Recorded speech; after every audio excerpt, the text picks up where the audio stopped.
Good evening, everybody. This is Natalie with Liberty Ladies, and we've got a special Liberty gentleman in the house tonight, Dereck Scott. Hope you all are having a good night so far. Maybe some of you enjoyed a little bit of weekend entertainment with the Super Bowl, or maybe you didn't enjoy parts of it or all of it. Who knows? Depending on who you were rooting for. I know who the leftists were apparently not rooting for. Some interesting stuff. We'll get the crazy leftist take on how Brady winning was racist in this month. And of course, some mask mania, some bills in the roundhouse that we need to kill today. But first here, I'm going to go ahead and let Dereck kind of introduce himself and tell you all a little bit about himself. Hi, I've been on the show once before as a guest, and my name's Dereck Scott, and I'm running for sheriff in Bernco County. I'm in trouble there for that because Bernco County is not being very helpful. But nonetheless, I'm pressing on, and I have a temporary campaign manager at the moment. I also worked in law enforcement for most of my life before I became disabled with MS, and have been a big advocate for disability rights here in New Mexico, but also gun rights in New Mexico, because they both intercede. But mainly, right now my bigger focus is running for sheriff. If I can get on the ballot, and working on getting on the ballots, and if I get on the ballot, then really campaign hard for it. I would say that's about. Well, I mean, I'm very adverse in the political arena stuff. I've done a lot of volunteer work for Trump's campaign and other campaigns here in the state. I've been honored in the state senate actually years ago for my work at advocacy group for MS bill that helped with not just MS medication but other medications. So we got honored in the state assembly at the Senate side. So just worked a lot. I've been around New Mexico, that's for sure. You probably see me in the paper a couple of times. I'm down also. Yeah, I know that one of the places I saw you in the paper was you were at a Trump rally a while back, and you and your wife had an interesting experience there. Yeah. What happened is God, that's so long ago now. I can't imagine it's for almost 5 years, right? About wow. 2016. Yeah, it was before May 24th of 2016. So yeah, it's that. Gosh, I can't even count it now. But yeah, so we were parking, and then from the investigation. So I had to do my investigation, but just what happened is we had to go through the gauntlet. They put these barriers right against the sidewalk into the what is it called, the convention center. Mm-hmm. When we were going into the convention center, the cops literally forced us into this small sidewalk that went straight to the convention center entrance on I believe it was the southeast entrance. And it was at, what was it, 2nd Street, and what's that cross street there? It starts with a P. I can't think of it off the top of my head. Yeah, I know what you're talking about, though. It'll come to me. It'll come to me halfway through. Was it Broadway? No. No, let's wait further down. Anyways, so they forced us through the gauntlet, and because I was in a wheelchair rolling along, they said the most vilest things I've ever heard. Well, it got so bad to where it got me a little bit upset, where I just started shouting because they were shouting at us so loud we couldn't hear ourselves think. And then the cameras had made like this narrowing point right before you curve around to go across the street, and they blocked the ramp to go across the street. So they blocked access for disability access. Number one, the police department did that. The city decided that. Number two, what they did is, because of that gauntlet, I was saying I have the right to vote for who I want to vote for. I didn't say anything vile, anything mean, just saying, hey, these are my rights. I'm exercising. I want to hear both sides. At the time, another populist person was Bernie Sanders, surprisingly. Yep. He was very populist, and so he only caught my attention only because I was weirded out by Bernie Sanders being a pro-gun communist. It didn't make any sense to me. Yeah, But he anyways, wasn't going after. He hadn't spoken out against guns. Yeah, at that year. Time, yeah. And this was before the big Florida shooting. Before Florida shooting, yeah. But anyways, I was going to Trump because I liked him. I had read his book, and I was like, hey, what a chance to at least see him. So once we get to that gauntlet, and I had said that, man, they started throwing everything at us. And then they have these guards or somebody who wasn't authorized by the city, mind you, who had no permit to do what they were doing. They were not security certified to be. They had a guards card of New Mexico. They had vests on, and this guy like literally cheap shots me right in the temple on this side, actually. And this is cheap before shots. masks. This is before masks were de rigueur. This is when they were technically, you were not supposed to protest with masks on at this time. Right. Back in yeah. What? Right. That was during the Antifa BS, and that's when they were wearing masks. And people was like, "Oh, you can't have masks and stuff." But who organized it was organization called Southwest Organization Group. And well, anyway, so this guy does a deep shot. Fortunately, this woman jumps the barrier, comes after Ash, tries swinging at her. Ash starts to swing back. I grab her around the waist, and I just pull my wheelchair to the side, and I pull her out of there and said, "We're getting out of here." And then you see me turn around in the video saying, "Where the beep are you?" Because the cops are just standing there like this, just staring at me. Wow. And being a prior law enforcement officer myself, and being in riots in Denver, it's not the first time I've seen them. When there's an innocent person, you push in with a lot of officers and you pull them out. And you create a surrounding for them so they can get aid. The reporter came around, a reporter named Gabrielle Burkhart, KRQE News 13. She saw the whole ordeal. She was disgusted. And so she kind of got in trouble, from what I understand, from what I ventured, is she put it on her Twitter and sent it to her producer. And the producer said it was fine, but then, it was funny after this story went and got viral, that happened to me, because she interviewed me right after, and she even asked the cops, before she interviewed me, she says, "Are you guys going to get a medical attention?" So the cops didn't do anything. They were like, "Oh, yeah, that's a good idea." It's like, and so just so our listeners know, you were in a wheelchair at this time. This is before Trump was officially elected, while he was campaigning here. This was right after he just had basically been the presumptive candidate for Republicans. Right. So like 2 days before, he basically won enough states 2 days before, but he was still doing this for fundraising and all this other stuff. And, so people can meet him, of course. He was, when I saw him, well, anyway, so they call up the EMT. The cops did finally come and tell me after the person after Gabrielle Burkhart interviewed me. Once she interviewed me, the cops came up and said, "We're going to stop this. We're bringing in new units." And I'm like, "You better," because we're cheering. So to understand, in the video, you hear them cheer. When I went up and said, "What the F are you not doing?" The cops like, "Sorry, sir, there's nothing we can do." And they cheered when that happened. Right, and this is before Gabrielle came up, but after I got through the gauntlet, after being pelted and stuff.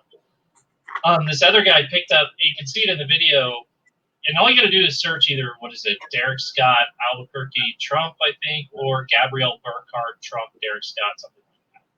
And usually you can find the old, if they're still up there, the old articles that'll get you to some of the video that she posted.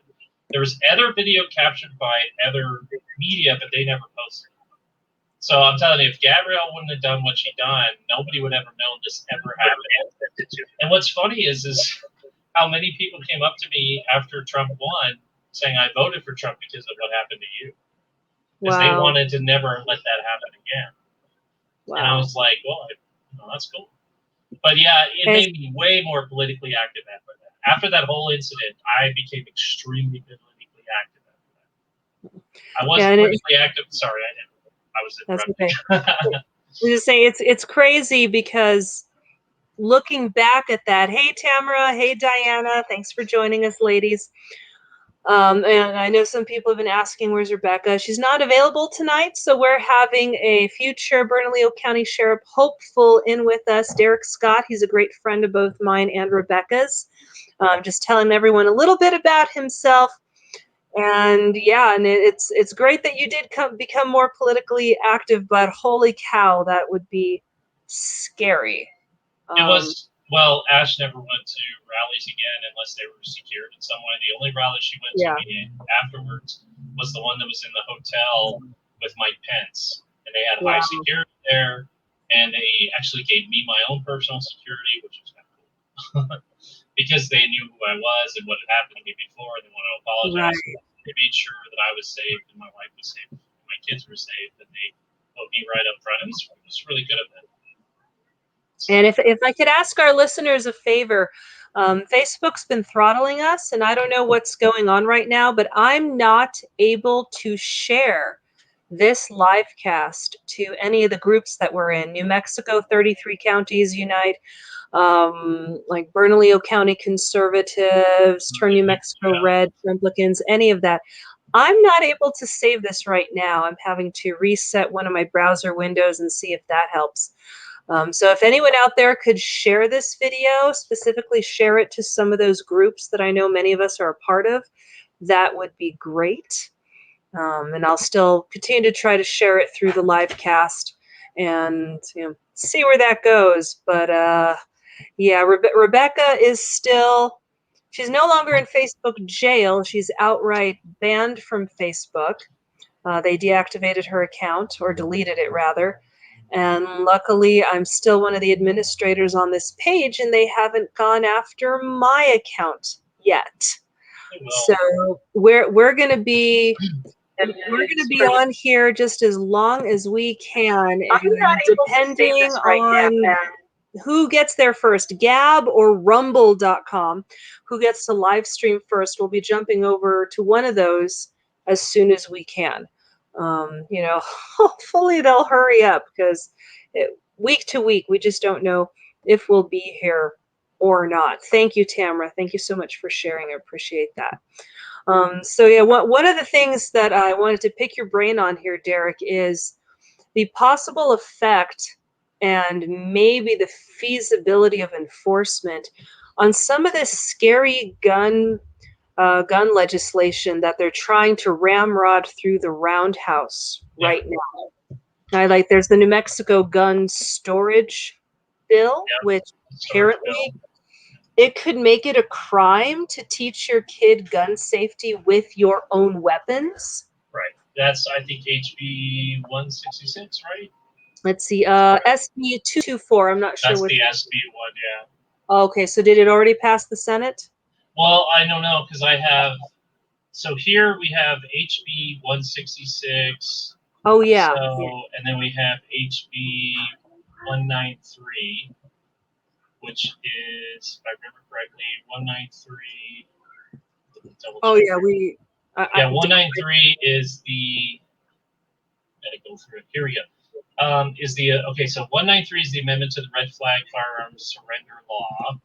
Allow police officers to petition, so it just allows them to do whatever they want, and it can be a political hit job on anybody they want. And then House Bill 166 is the centuries-old custom manufacturing firearms. So this also includes doesn't just include this whole trading thing, but it also says that you can't build your own firearm. So you can't buy the parts and build it yourself, which is legal in every other state, legal in the United States. They're hitting here as hard as they can, and it would make you a felon if you manufacture or otherwise assemble a gun that has no serial number placed on the receiver or the frame, or federally licensed manufacturer or importer. They're basically going after 3D printing, because right here it says it's a felony if you 3D print, which was won in the Supreme Court. Right. They can't, right? Okay, I'll tell you right now, they'll lose on the 3D. That, I think HB 66, they bone themselves there. They will lose in the state Supreme Court, because the state Supreme Court has to listen to the federal court. If they don't, then they can go to federal, go to the Supreme Court and say, guess what they're doing? Guess what the state's doing in the Supreme Court, unless they stack the court. Supreme Court will say, you can't do this, right? And then, HB 193 concerns me a lot because, that adds all this stuff with, it turns the red flag law on its head into the most disastrous red flag law would ever be. Basically, it is a gun grab, okay? I know how everybody makes that hyperbolic, and I'm not trying to be hyperbolic. I'm saying that anybody can report. They're taking away. See what we added in and pushed on. Good people like Ortiz Pino, who was a Democrat, and other representatives there said, look, if you do it this way, you're going to allow anybody to call in at any time, ex-wife, ex-husband, whatever, and make it a political or sociological hit job. Yeah. And they really drew that out, made it a misdemeanor, and tried to really gut it as best as they could because they were rushing it through. And it went through a committee. I was there when it went through a committee even the committee, because it was the finance committee, not the justice committee. Okay, it's supposed to go through the justice committee, but it didn't. And because the Justice Committee, even at that time, would have said no, because even the NAACP and the what's the other ones that are very liberal? Is it the NAACP or was it the UCLA or whatever? The other lawyers, civil rights lawyer firm people that really don't represent everybody, but anyways, they said that it's the worst red flag law they ever saw that had ever been passed in the whole United States because it does take away your civil rights. Yeah. Especially Amendment 4. Took away your Amendment 4 rights. And then this would just take away the rest of it. That's what they're doing. They're putting back in what we had gotten torn out. So basically it would turn it back into what it was originally proposed. And it'll become this law that basically anybody can call. And remember, it can't go the other way. And this is what we warned some of those politicians saying, do you want somebody calling on you at any time? And whether you have a gun or not, you can't do anything. You're now under suspicion. Remember, it's guilty before innocence on these right. bills. And that's HB 193, right? Yeah, and HB 166. That's what's been emailed to me today at 12:57 p.m. Okay. And like I said, I'll post on there what they posted to me, the links to get into the committee testimony. So you go in the line, and then the virtual testimony link they have here that I have here on my email. And then let's see the other one. Well, so far, it seems like it's those two bills that are really the important ones right now. Yeah, I find it ironic that HB 193, they have labeled the extreme risk protection order changes. Yeah. Yeah, risk protection. Again, the left likes to play these word games and, this sounds great. Or create new firearms crimes.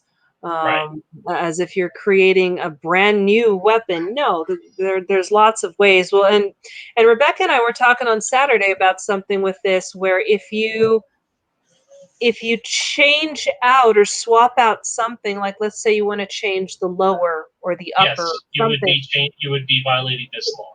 Precisely. So augmenting even though you have the right to do that under the federal law. And under the ATF allows this. Okay, ATF's done a lot of rulings, and they're very liberal. They got all their time in the hands, and so they like to add rules and stuff. And they were getting prepared. What was weird is they were getting prepared for Biden to come in, but then they held back. They were going to go after pistol rifles, and they were going to say, no, you can't have that. You can't have the kind of like when they went on your arm. Stocks. Yeah, they went after bump stocks at one point. But they didn't surprisingly go after this. I don't know why. It really surprised us, and there's some finagling going on. I think they're trying to push these laws. Unfortunately, it's so bad these laws have gone on the national news. It's gotten on the national news with these laws on how crazy they are. I mean, people are like going, wow, New York isn't even that bad, type idea, even though they are. But they're just pointing it out, going, what the hell is going on over in New Mexico? But I'm being told that everybody's telling me to focus on 193 and 166 But because testifying for that is on Tuesday. There was another interesting one. There was an interesting one that I saw, HB 64. Yes. Unlawful use of body armor? Yeah. Mm-hmm. What? Yeah. Well, again, as they're trying to attack militias, and understand, even the news reported the militia issue with the New Mexico Civil Guard. They reported it incorrectly. The state is having to settle with them, and oh, really? Well, I don't know too much. All I know is that they got their weapons back. Ooh. Not all of them, but most of them. Oh, okay. So that means the DA has no case, right? Were they told they were going to? The news said, "Oh, well, they dropped the civil suit against the state, but they didn't drop the civil suit against the DA." Okay, so the news was very disingenuous with the people of New Mexico by saying, "Oh, they lost," just like they did with Trump this past year. Yeah. They think, "Oh, he lost that case," and it's like, no, there's a whole bunch of other when cases. In reality, it's like, no, you have to do a shotgun, and they'll drop a couple, and then you're going to get these other two through. Yeah, it's like it never actually made it into court. Well, I wonder if the Civil Guard got their guns back because some lawyer told them, well, if you're not going to give them back, you're going to have to pay for them. Well, yeah, so they do have a lawyer representing them at this time. Good. I'm not going to give out too much details, but right. From what I've heard through the grapevine, they do have a lawyer that wants to make case law out of this, and is a really good lawyer, way better than the DA or the state DA that they have. This guy used to be a prosecutor. He knows all their tricks and trades. Yeah, and he already got their weapons back, which I was really stunned. But was that on the news? Was that on the news? Nope. Well, kind of like it wasn't on the news that remember, who was his name? Tripicki, the officer at the Capitol, the Capitol police officer who died during the quote riots. I just call it a fiasco, planned fiasco. And CNN, it was all over the news saying, oh, he was hit by a Trump supporter with a fire extinguisher. Well, now it's come out that the medical examiner said there was no blunt force trauma. No blunt force trauma. Yeah. He wasn't hit by anything. Yeah. He's definitely dead, and they won't release any other information. He might have had a heart attack. Yeah, he might have had a heart attack. But if we don't know, so we can't counter that lie. Right. Some investigators were theorizing that, well, he could have had an allergic reaction to some pepper spray, but they don't actually know where he was in relation to deployed pepper spray at this time, or at the time of the article was written. But yeah, CNN didn't retract that. They didn't publicly come out and say that they were wrong the several times they accused Trump supporters. And of course, Trump supporters as a whole can't sue them for defamation because the court's going to say, well, an individual unless they do a civil suit, like a class action lawsuit. True. That's what from what I understand, the militia did. They all got together and did a class action lawsuit. And like I said, just because they dropped one thing doesn't mean that's just against the state. That doesn't mean the DA. That doesn't mean the police. There's still other tracks that they're following. But the news just is like, oh, they lost. They lost, everybody. Oh, so if they lost, how do they get their guns back? Okay. Meaning they had nothing on these people. And they really did. When you look at the police reports and you go and look at the public knowledge of what's going on, they have been very disingenuous with those members and that militia to the point that they have harmed their credibility. Right, because then that's why the news is spinning it the other way, because they don't want the DA to look bad, they don't want the militia to look good. Well, and the other thing too is they have to. And they're not even a militia. Here's the funny thing: they're not even militia. They're a whole bunch of guys that got together to secure the streets and try to do the best they can. They never raised a weapon at anybody. Okay, even during that whole thing, they were actually, from what I understand and what I read of the reports, they were pulling out. Okay. The police had been called 30 times by that time when this all blew up. And they were down the street 3 blocks away being told to hold off. Derek, which event was this? This was the Oñate. The Oñate fiasco. Okay. Yeah. Okay, the Oñate fiasco up in Rio Rancho was, from what I understand, was a little different. But yeah, the Oñate, they tried to charge them. They tried to do all this stuff to these poor men.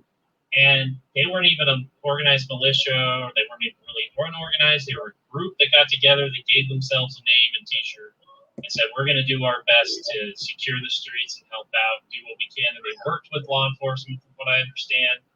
You know, like I said, there's a lot of things that were wrong about this. And you know what? They're basically what you would call in New Mexico a posse, right? You get a whole bunch of guys together, they volunteer, they have weapons or whatever, they use their own equipment. You swear them in really quickly for the night. You say, okay, go out there, just secure this area. Don't let anybody get in and try to, you know what I mean? And then more recently, it's under the law of the state. As of January 6th, well, the January 6th fiasco, Coy Griffith also has had basically the same thing happen to him. Now, there was kind of a surprise on this one because the judge released him. I understand he has to stay in the Washington, D.C. area. Yeah. But the judge, who was an Obama appointee and has been coming down really hard on, quote, Capitol rioters, even this judge, she acknowledged that he was not a participant in the violent break-in at the Capitol or the mob roaming the halls. And she doesn't believe that he had a huge part in this. And they only have him on trespassing. Trespassing. It's a misdemeanor. He shouldn't even be in jail. In a Secret Service protected area. Tamara says that Cooey was praying and trying to calm the crowd down. Jail also mistreated him. A big surprise. Well, you know, there is still a justice system right now. Now, it can be changed. Don't get me wrong. It can be changed down the road. But we need to There is judges that are realizing what's going on here. Okay, guys? Yeah. You know, they do understand. If they start overloading, like they said, if they stuff the courts, we got a problem. Okay, that's where the Republicans and everybody and independents are really going to have to drive home to our representatives that don't let it happen. Because then you will win in court in civil cases and all this other stuff, most likely, right? But, you know, they're going to arrest you because they can. They're the government. We've given the government far too much power, and that's our fault. Not me, I would say my generation, but the generation above me has kind of, you know, in the 80s and 90s, they just kind of slide on through. They barely voted. Yeah, they just kind of glided on the greatness of the Reaganomics, and then, you know, the boom of technology and so on and so forth. And so now we're in a place that it's very tenuous at best. I mean, this could go either way. I don't see. I have a lot of theories, but I bet you I can't talk about it here without something getting shut down. But I can talk about what I know for fact, and what I told you about what I heard, what I've read, and what I've heard about the militia is factually true. But you know, it's been spinned the way they want to. Yeah, and so a little closer to home and currently, I don't know if you've heard of this, but people in Albuquerque are now facing persecution from the city of Albuquerque. Specifically, this one department that relates to, I believe it's like zoning. What's it called? Jerome Lovato is the one who's supposedly in charge of this. So Marcy, one of our friends who's been doing protests with us, she still has her Trump signs and Trump flags up, and she had a live stream video earlier today. I'll post the link here if anyone wants to go see it. You are welcome to. And she's been cited by the city for not taking these signs down. And I guess some of the city code that they're citing her for has to do with public health and obstruction of like sidewalk. But Yeah, all no, here's the funny thing about that. Those guys are using the wrong ordinance. Okay? yeah. There is a sign ordinance about political signs in a lot of cities, counties, and states. But that, I They thought are that supposed to be taken applied, down after, they are technically supposed to be taken right. down. But that doesn't apply to private property. Right, I was about to say, It only unless applies private to property. public. But Well, this private is for, property, there is a nuisance law. Okay, there's a yes. nuisance law that they can use to say, oh, this is a nuisance, and you can use that. Or if you have an homeowners association, they can really get on you. But like, yeah, they're using the whole wrong thing. Whoever this person is going to get out of it if they got a good lawyer. And Marcy had a great live video this morning on this and asked people to specifically call because they're harassing private citizens. It's not just her that this is happening to, but for example, just to show how it's not being evenly applied, whatever the laws or codes may be, she has many neighbors on her block and around that have Biden signs, and they've been up for over a year, or even Hillary signs. I've seen some of those around our neighborhood. No one's telling them to take those signs down. And she reminded everyone there was a case, and I remember hearing about it, where someone had spray painted the F bomb on the front of their house. And they were reported to the city. And the city said, we can't do anything about it. Free speech. So she's been asking everyone to call this number. I put it in the comments here for Jerome Lovato. I left a message myself this morning, told him, look, I remember the F-bomb incident on someone's house, and I remember the position the city took on it. If you're going to unequally be applying city codes and persecuting people of certain persuasions, you're opening yourself up to lawsuits.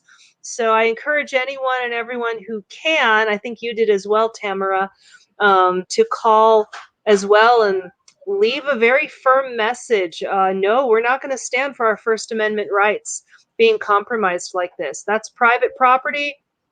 That's her private property. And if you're going to apply that law, well, you better apply it evenly and equally all the way across, not just for Trump supporters, because that's what's happening right now. And if anyone listening knows of anyone else this is happening to, let me know. Because if there's enough of you all that this is happening to, civil suit, class action suit, yeah, we definitely could sue the city over this.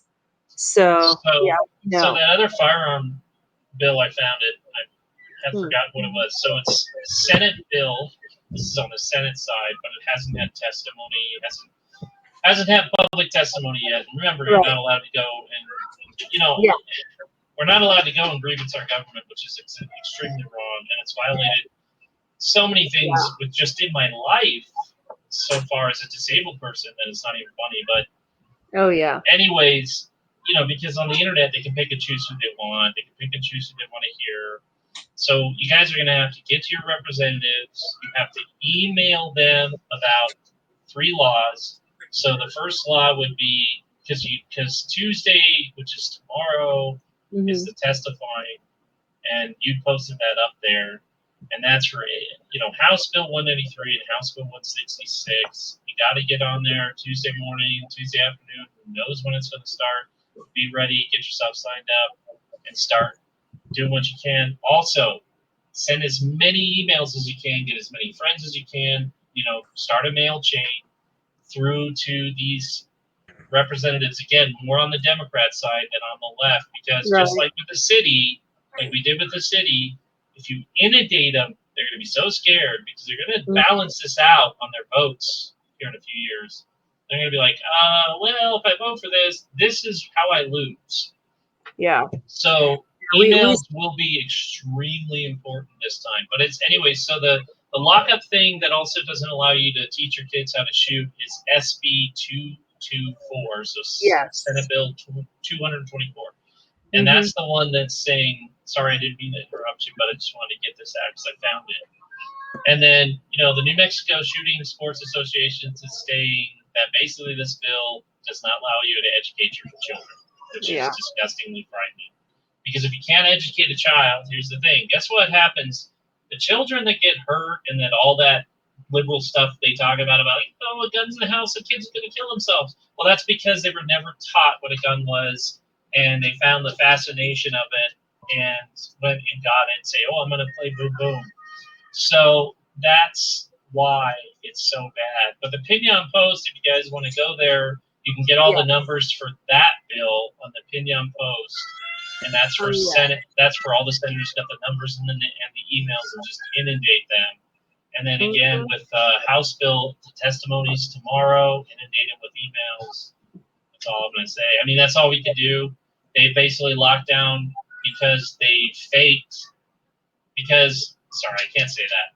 Because we are in a situation that has shut down our capitals for some strange reason, even though no violence has been committed in this capital. It's somehow shut down, which is a violation, and it's good that the Republicans are suing them for it. Yeah. But it's a violation of our state charter. We are allowed to go into that house at any time, any day. It's supposed to be an open house. This is ridiculous. They have it full closed so they can shove through whatever they want. And if we don't at least blow open their emails, blow open their phones, we're going to lose. It's just that simple. Yeah. Sorry. And I love John Block's work at the Pinion Post. He does a great job of letting everyone know what's going on here locally in New Mexico. I mean, it's easy sometimes to get national news, but then a little closer to home, local, surprisingly, is harder. Especially for some reason in this state where most of our media outlets on the local level seem to be right on track with, leftist Marxists. So you know what's sad is I know some reporters that aren't on track with that. I know them personally, and I've gotten along with them. And yeah, we don't see eye to eye ideology. I'm running independent, of course, because I'm not going to run the Republican side because I'm fed up with them. They totally screwed me over years ago. Right. But I'm not running the Democrat side either, which is nuts. Most people tell me it's like I shouldn't be doing it this way because how am I going to get money? Well, I'm going to go to people. Like I said, once I get the signatures on there, I'm going to start pounding doors and asking for donations. And do it the way Trump did it. It's going to be a grassroots system. And and there have been people who've won without doing the whole money thing, and they just take, well, okay, if you want to. If you want to donate to my campaign, here's my site or here's the info. But if you don't, some people don't actively ask for money all the time. They just ask people to vote or join the grassroots movement. And I'm gonna ask for all three. Yeah. Well, especially in this county, you're probably going to need it. Well, yeah, and I've been looking at the map. It's going to be a lot of work, but I'm up for it. I got the time on my hands at the moment, and I have the resume that I think will make people really shine on to putting me in that position. And from what I understand, this is his final.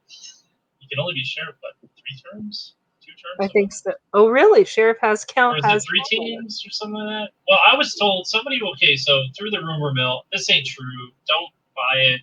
I don't have any confirmation of this, but I just heard through the rumor mill that our sheriff might not run again. So I hope that happens because that'll open up for people like me and others to run. I've heard he's setting up to run for mayor.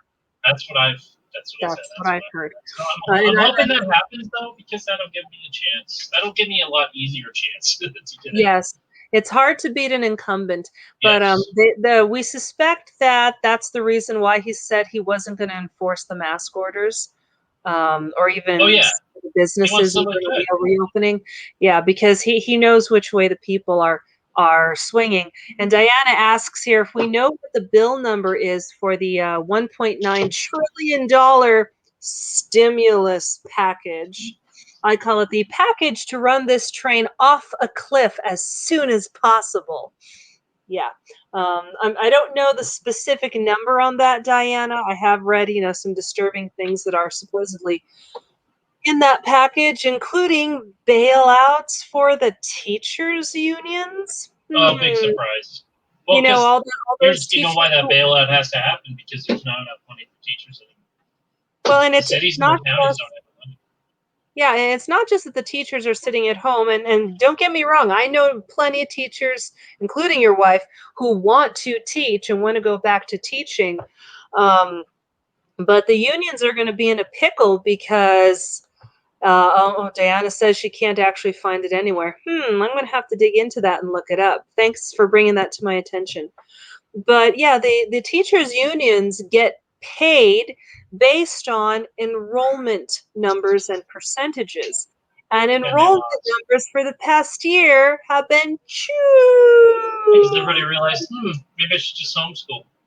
yeah, tanking. Oh, I can't tell you how many people we've run into that are like, yeah, we're fed up with this for whatever reason or whatever reason, and we're just homeschooling. Because we're practically homeschooling anyway, but this way my kid doesn't have to sit in front of a freaking computer all day and get taught all kinds of crap. So it's like, yay, more power to you. Like we've talked before, the one thing I am happy with is that I got my kids into a charter school, which allowed them into a different, what do they call it, curriculum. Yes. And so that curriculum's a little better. I don't have to monitor it as much. What they learn usually lines up with what I know, what I've read and known in history, and what we read together. So, that one's pretty good. What's it called? It's called, gosh, I can't remember it. Ingenuity. Also, there's still some parochial schools in town that are open, as well as some private schools. I know Hope Christian School has been open, as well as Our Lady of Annunciation, and a few others. So, there are still some kids in this state going to school. But how unfair is it that it's the families who maybe don't just choose to send their kids to public school, but can't afford anything else? Yep. They are discriminating against the poor families. Oops, sorry, you're second-class citizen. Well, we're right back to where we were under Obama, under Clinton. Yeah. Why hasn't, I'm surprised that anybody's surprised. Because, I've lived under a lot of those presidents and watched their policies ruin my job and ruin other things and abilities that I was running towards. And, like when I was going to go to Kuwait for security services, that got shot right out from under me by Obama when he was a senator. So he took away our overtime. He took away the overtime. He took away the ability to make it worth going over there, taking over the security of allied places so more soldiers can go into the zone and do the surge. Wow. Well, they cut out, and then the military had a tough time because a lot of us contractors had to leave and said, well, I'll see you later because we can't do this because we're not getting paid enough. There were some companies that figured out ways to kind of compensate and stuff, but by that time, it just wasn't worth it to me. And I had a chance to get out of my contract right before. My friend had gone before me, not even a month before. I was next to ship out. I was getting all my stuff ready. Literally a day to go, that bill went through and enacted. And my friend calls me and he's like, don't come. And I'm like, what do you mean don't come? And he's like, don't show up. They took away all of our overtime. Wow. So kind of like losing. Kind of like pipeline workers, huh? Kind of like them pipeline workers losing all those jobs. And wow, the buyer's remorse coming from the unions for those pipeline workers. They're like, voting against Trump, this should be shocking everyone. This should really remind them the vote against Trump meant corruption, more corruption, more corruption. I don't know if I should say that, but it's going to bring in more corruption. It's not going to lower it. It's not going to fix it. It's not going to fix COVID. And that's the other thing. That's COVID. It squeezed a lot of people, unfortunately, to doing that. Well, I got to vote against Trump. They didn't vote. They don't want to go back to normal. Right. Yeah. Oh, I got to go back to normal. Okay, so you're going to sacrifice your principles for normal. Nope. Well, I knew it. We knew it wasn't going to go back to normal. They can't. That was just a carrot that they dangled in front of the voters. But did we really think that these authoritarians were going to give up all of this power? No. They're just going to try to grab more and more and more of it. It's not enough to defeat us. They also have to grind the opponent into the dust and annihilate them and make sure that they can never rise again. Well, unfortunately, if they do that, they don't realize what they'll do. Okay, so we know in history what that's brought before. Yeah. Okay, so it's the idea of the enemy you know is better than the enemy you don't know. Yes. You might, let's say you destroy the conservative movement, you destroy all of us, you get us off the internet, and wow, you're in your echo chamber. Well, guess what it does? We're already seeing it. It eats itself, number one. Yeah. Right? Number two, after it eats itself, right, it then starts to fall apart. Because they're fighting, it's chaos. Then you have either a revolution or like some, Tim Pool keeps saying, civil war, or but you don't get that. I think you get more like and my best friend keeps telling me he really believes like it'll be more like a French Revolution type issue, because again, and you see it in some of these articles, let them eat cake. Even some liberal journalists are starting to kind of act that way about, well, isn't this kind of let them eat cake? Isn't this aren't you hurting the people you said you were going to save? It's starting to make them finally red pill, as everybody says. I mean, I don't mean to say it that way, but that's common vernacular at the moment. It's waking them up to, oh, what did we just do? We just gave it back over to the people we wanted it away from. And remember, both sides, see, this is what bums me out. Both sides, even the far left, don't want what we want. They don't. We're the same. We have the same agreement that we don't want this multi-capitalist, or sorry, not even capitalist, excuse me. Forget that. Strike. Corporatist, yeah, corporatist government where the corporations decide what happens. They put in their little puppet, and it's all for them, and they steal from us. They don't want it either. Right? These same people don't want it. They also don't want corruption. You can get them to agree on things. It's really interesting. I've gotten some of them to agree on the same things, and they start to realize, like, oh, well, I'm more to the right than I thought I was. And you're like, yeah, you are. See? Ha-ha. I mean, it's not that hard to go to the right. It's actually, you go to the right, you go to the center. Most people, so there's this difference, there's this disconnect between the way you live your life and the supposed political ideology that you subscribe to. We know knew plenty of self-professed Democrats and liberals who said that they espoused very, quote, liberal progressive views, but the way in which they lived their lives, they saved their money, they didn't waste their money or get into a lot of debt, they always paid things down right away, et cetera, et cetera. It's like, well, that's interesting because you're living very conservatively, but you're saying that you fiscally responsible. Yeah, very fiscally responsible. And that's one of the hallmarks of being a conservative is, how I spend my money is important to me. And I don't just want the government or any government to take my money and spend it for me. Thank you. No, I will retain the right to do that and to do so. And whoever else spends their money is their business and none of mine. But of course, and like we've seen lately, rules for thee, not for me. You saw Nancy Pelosi had a letter from several people in it was one of the House committees, not rules. She really got behind this one bill. I think it was, what was it, 73 or 75, where they required all the House or Senate members to go through a security screening before coming onto the floor. Right, and she didn't follow it. She didn't. She bypassed the security screening. Yeah, they want to censor. Hey, David. Hey, David. Hey, Leo. Hey, Tino. Hey, you all. Thank you for joining us. We got Dereck in the house today. But, hello. Welcome aboard. Nancy Pelosi didn't even obey her own rules. Probably because she's carrying herself. I bet $100.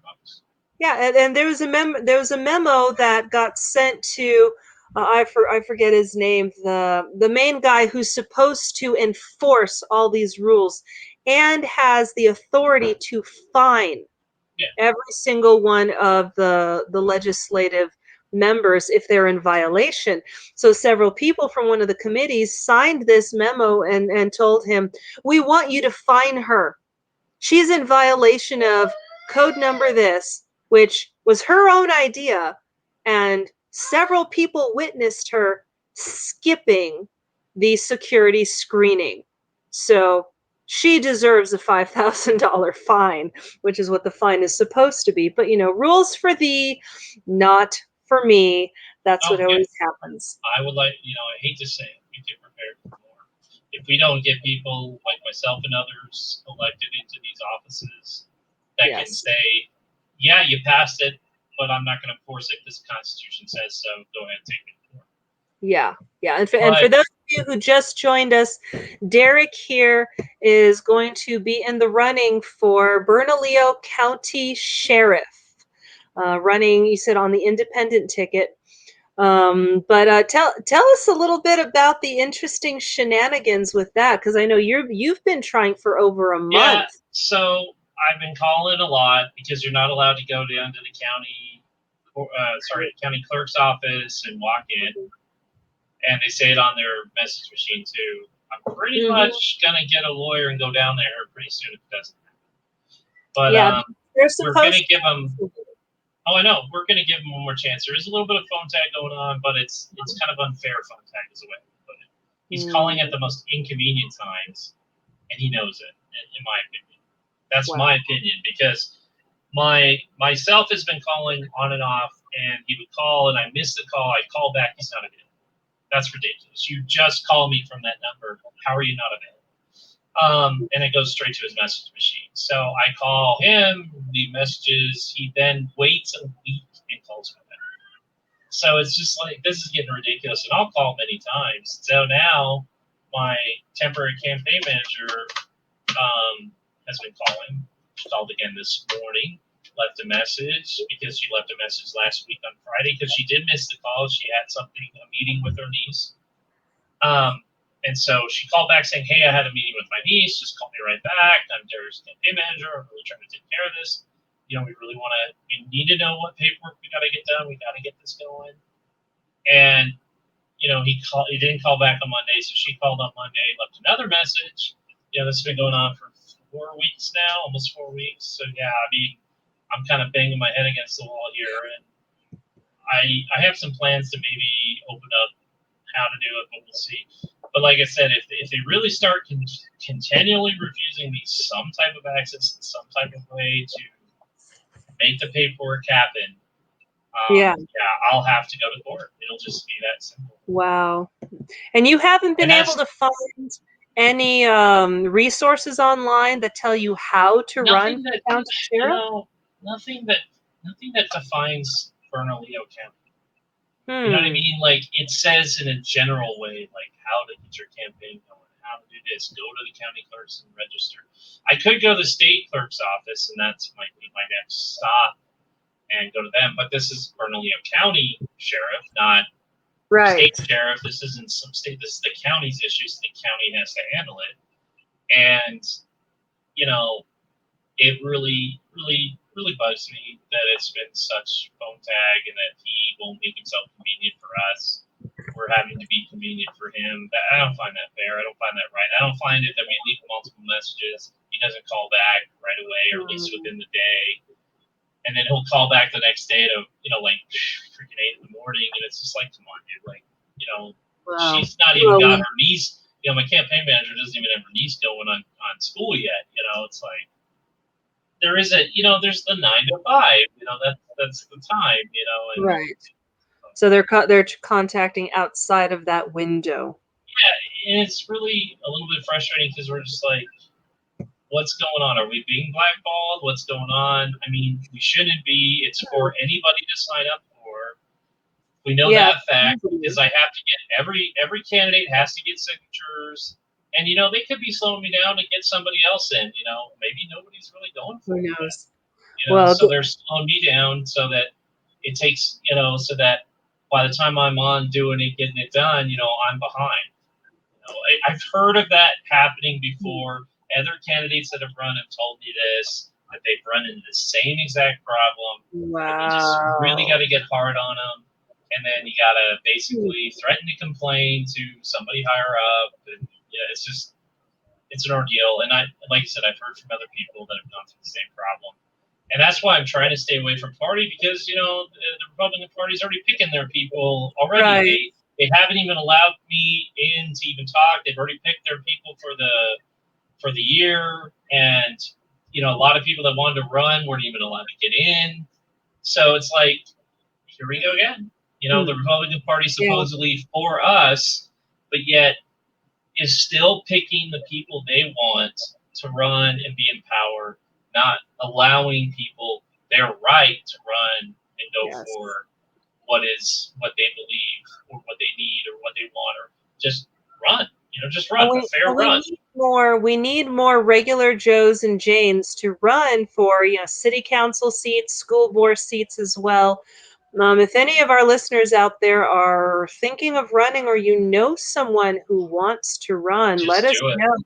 Just do what I'm doing. Just have money set aside. Make sure to have a little bit of money set aside, though, because from what I've been reading, you have to have an escrow account because you have the FE. Yeah. The Federal Elections Commission will look into you at some point. You got to apply with them and all that stuff. So you have an escrow account. Well, here's the interesting thing: is so far in the seat for Congressional District 1. Last I heard, Eddie Aragon is the only one who's actually registered with the FEC. That's great.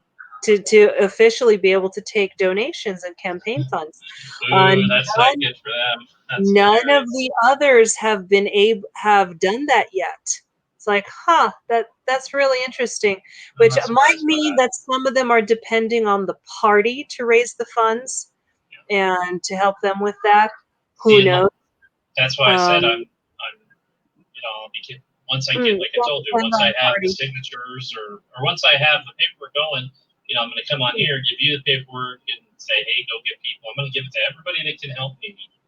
And I'm going to make this, like I said, I'm going to work at a grassroots. And the person that's managing the campaign right now, she's new at it, but I think she has a talent to do it.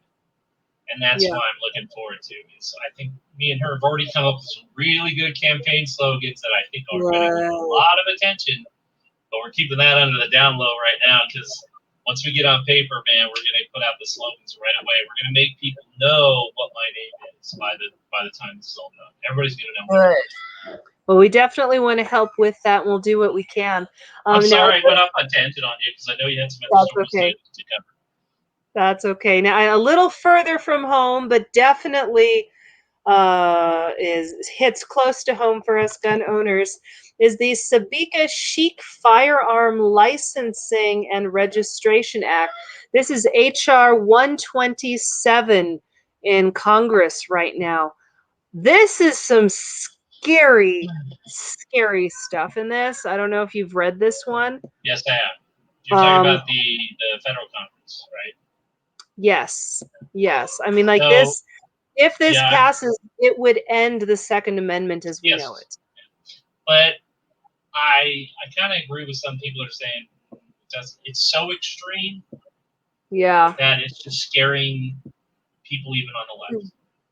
Because you got to understand, the one thing that kind of keeps this is what people forget, that kind of protects, and this is the people we have to kind of reach out to too, that protects and this is why I ask people to reach out. Reach out to people, the Democrats. There is, I guarantee, in a family or a friend that says, oh, I'm liberal, pro-Biden, just say, okay, good, Biden's there, wonderful, don't mind. But look at this. I know you just bought a gun recently from all the riots that scared you. Do you want to lose that ability to save your own life? That's what you gotta go to your friends and family with is, do you know that these bills that we've talked about today, the Senate Bill 224, which was introduced by what's her name, Annalite. I'm gonna butcher her name. Annalite Sadillo Lopez. No, I butchered her first name. And then you have the two other bills, which are House Bill 193 and House Bill 660. 166. Mm-hmm. Those are the things that we gotta. Those are the things. If you get that other side to know, because here's the thing, the left is really pissed off with our new fearless leader, wonderful leader.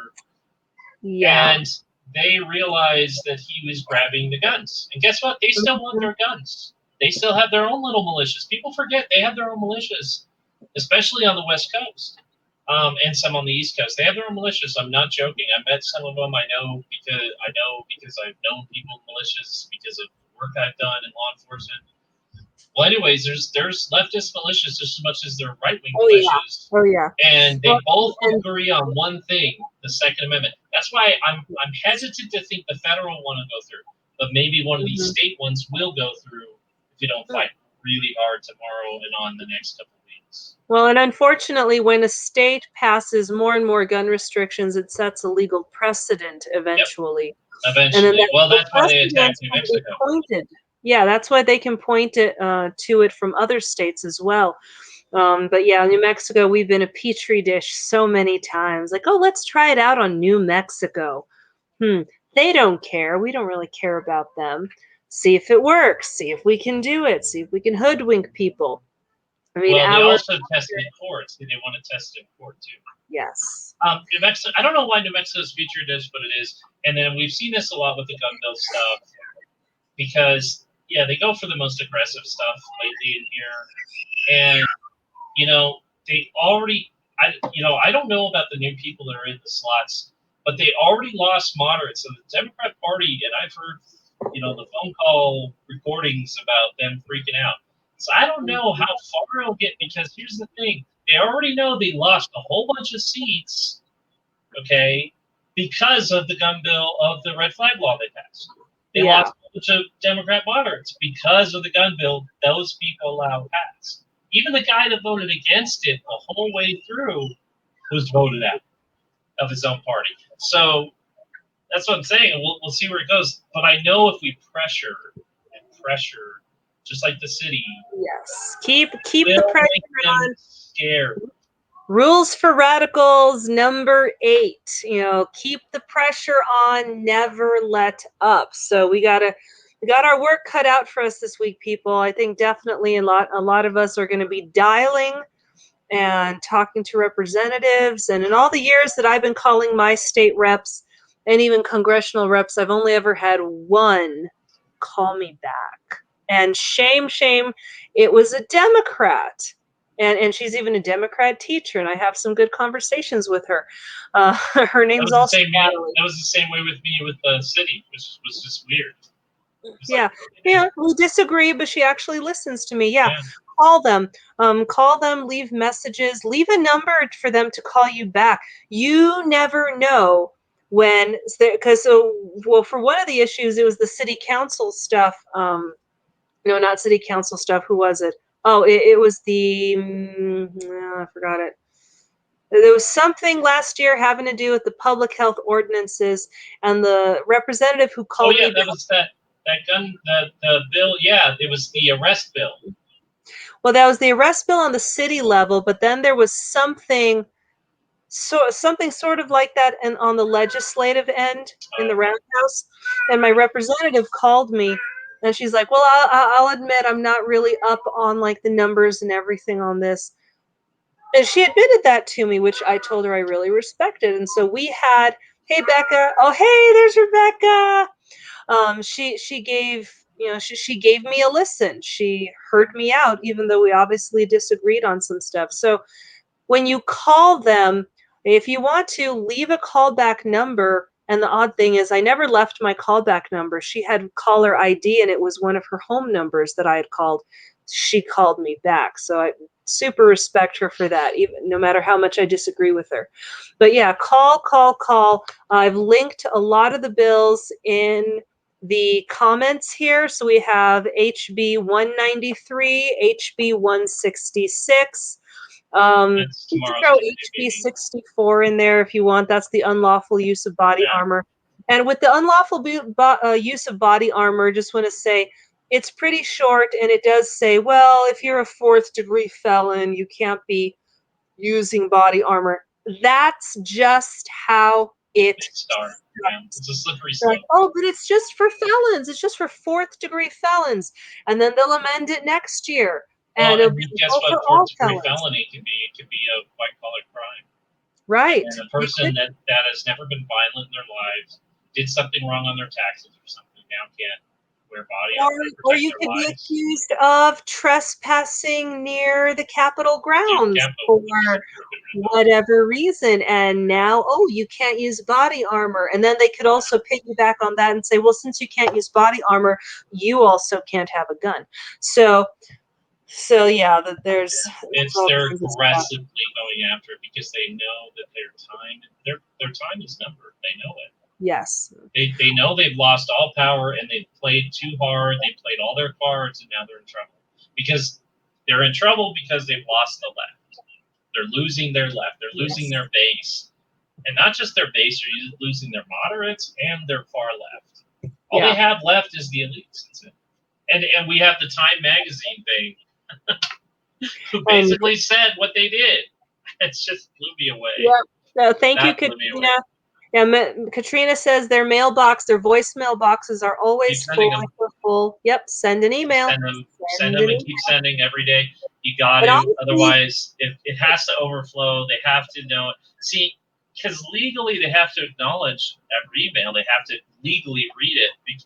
And now there's even more of a case that you can force that state to say that if they don't read it or they don't confirm that they've read it, now they got a lawsuit on their hands because then you definitely, again, your right to grievance the government in your First Amendment is not being honored by the state legislature, which means they could be in contempt.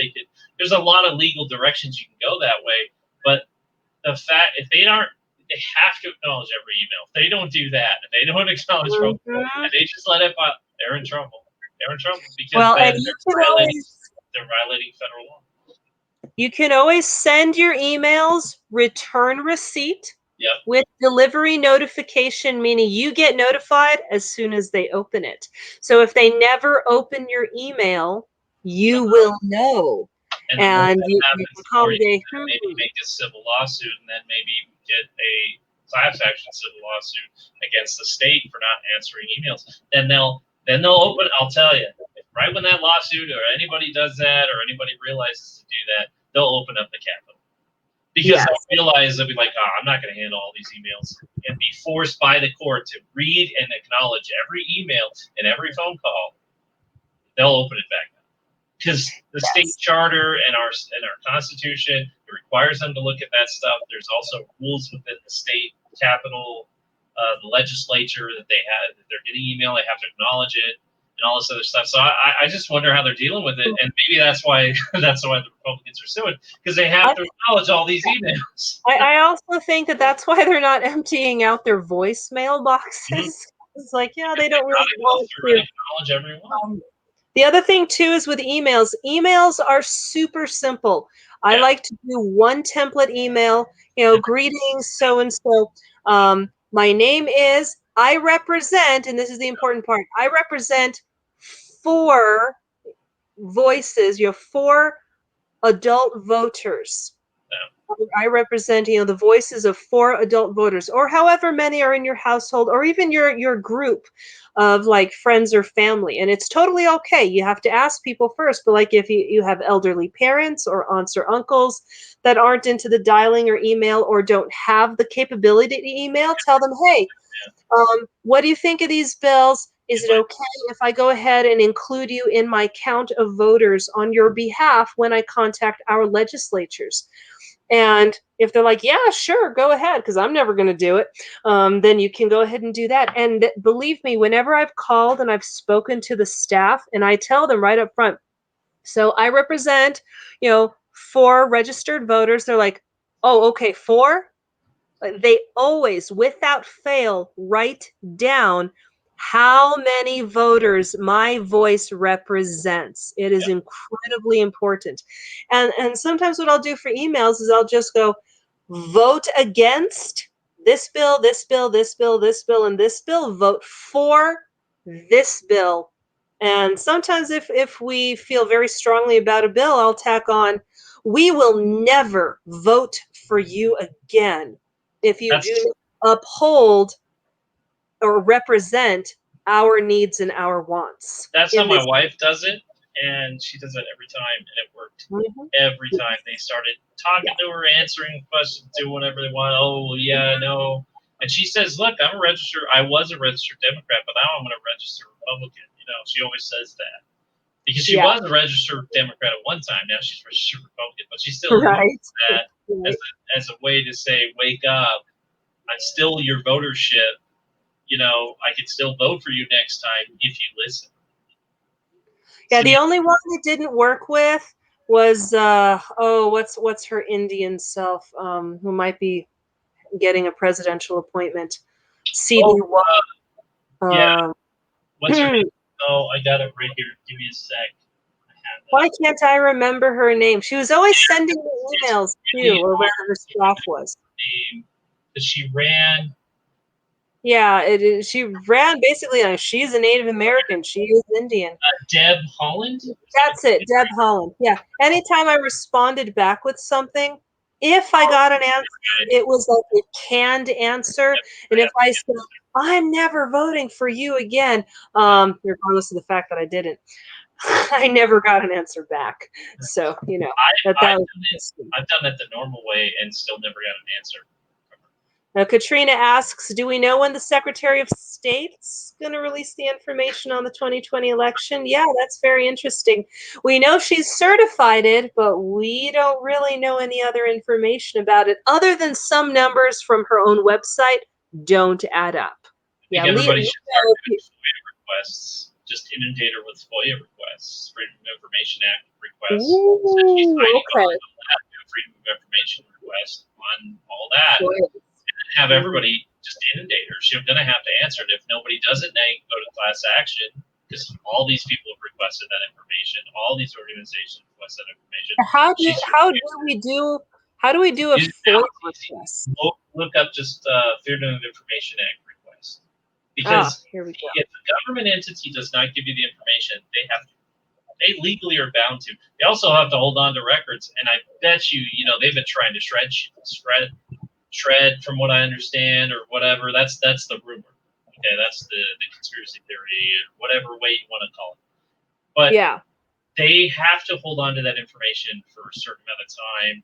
That's in the law. I think here in the state, it's like a year or 2 years or something like that. So if you do a Freedom of Information request, they call it FOIA requests. You can do it to police agencies, you can do it to the cities and whatever. And that's if they deny you information. They're like, no, we can't give it to you because of so-and-so reason. Then you do a FOIA request. And under the law, under federal law and penalty, and it's a steep penalty, they have to give it to you. This is the steepest penalty to the point that the CIA's had to give up stuff. So it's not that. So, I would look at it that way. That's a way to attack, in a sense. Say, okay, Freedom of Information Act, I want to know about the vote. And then you got to get really specific, the dates, the times. You do. You have to be very specific with records you're looking for, but you'll definitely get a response.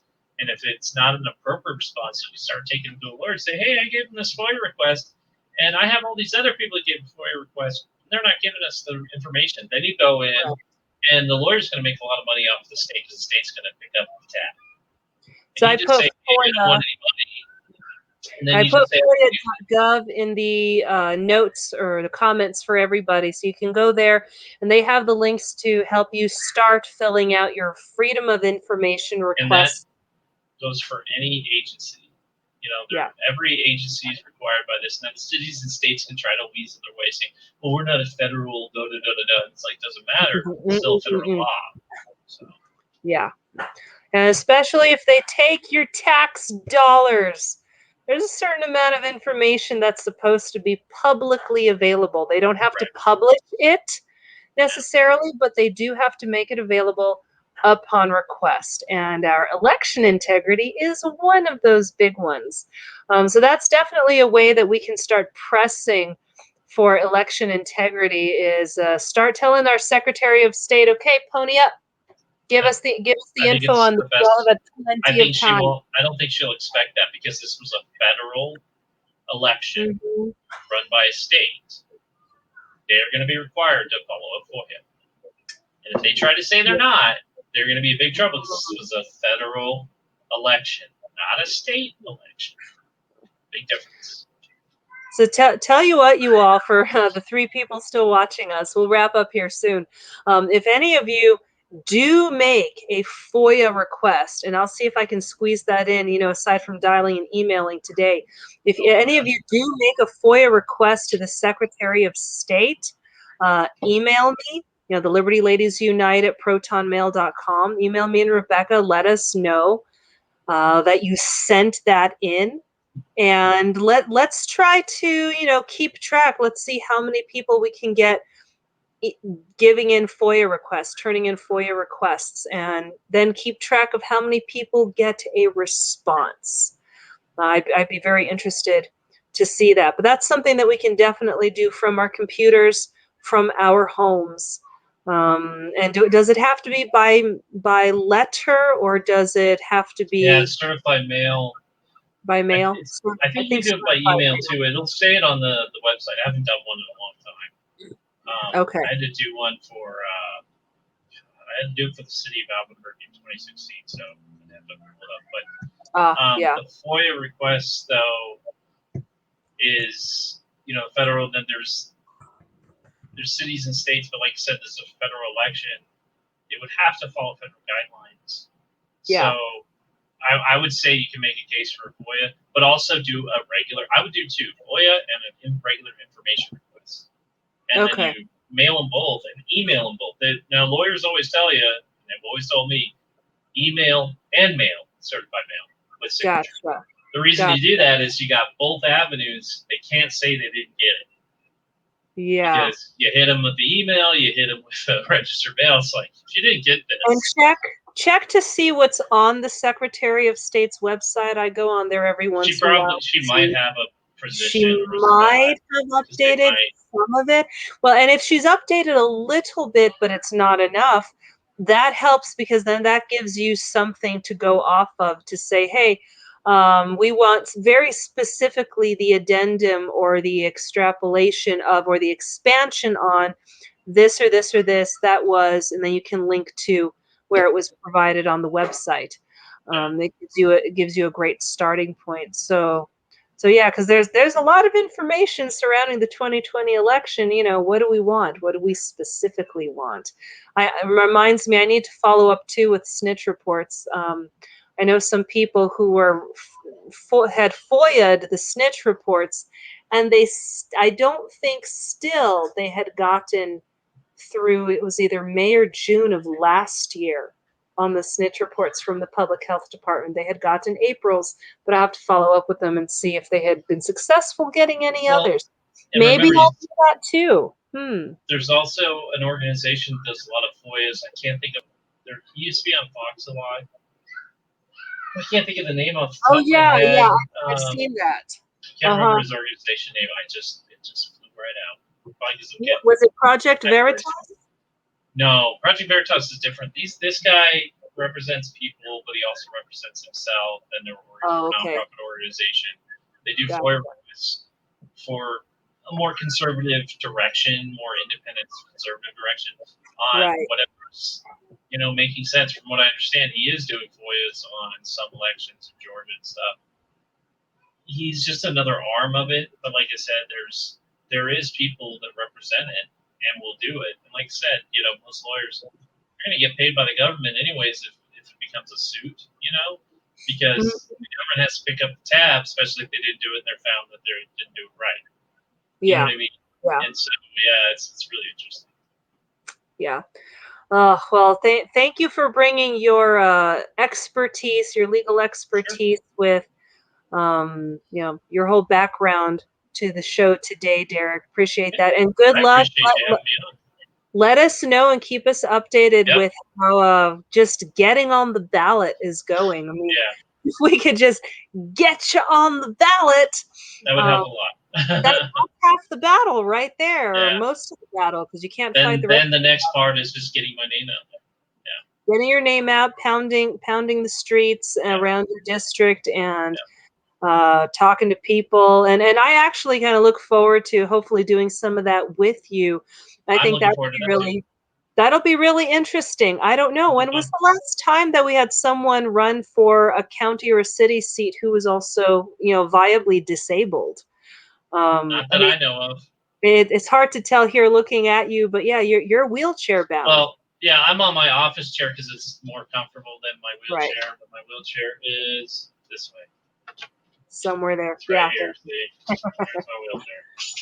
I'm just So on my office chair because my office chair is a little more comfortable when I have to sit a long time like this and chat or whatever, work on the computer. right.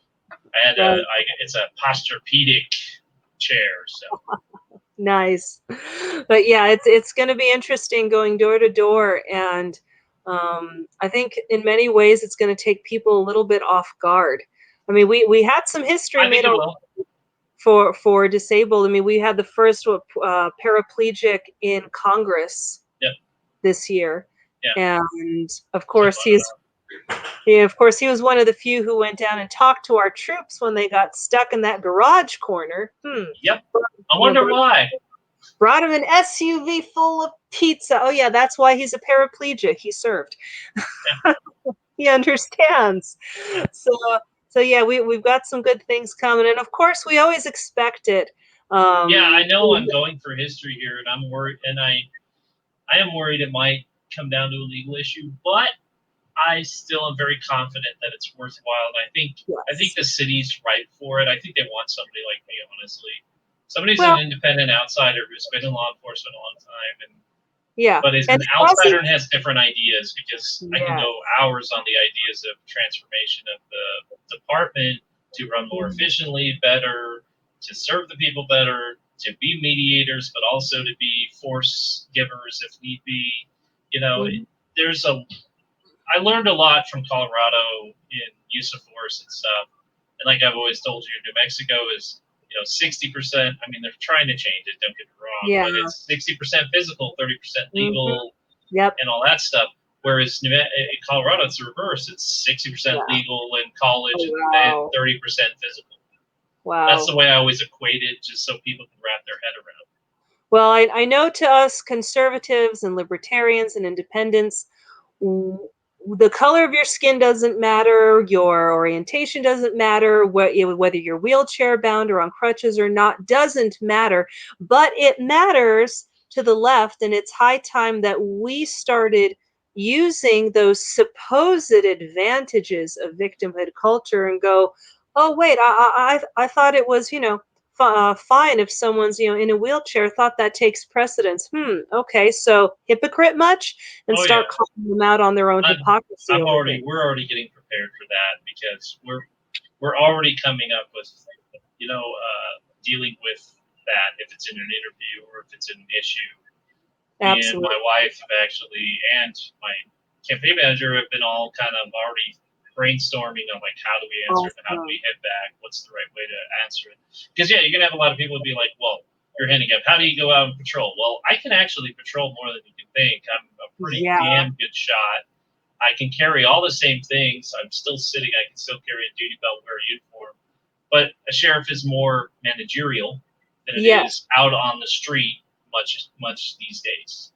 So it's not like I'll be riding a desk more than I'll be riding patrol.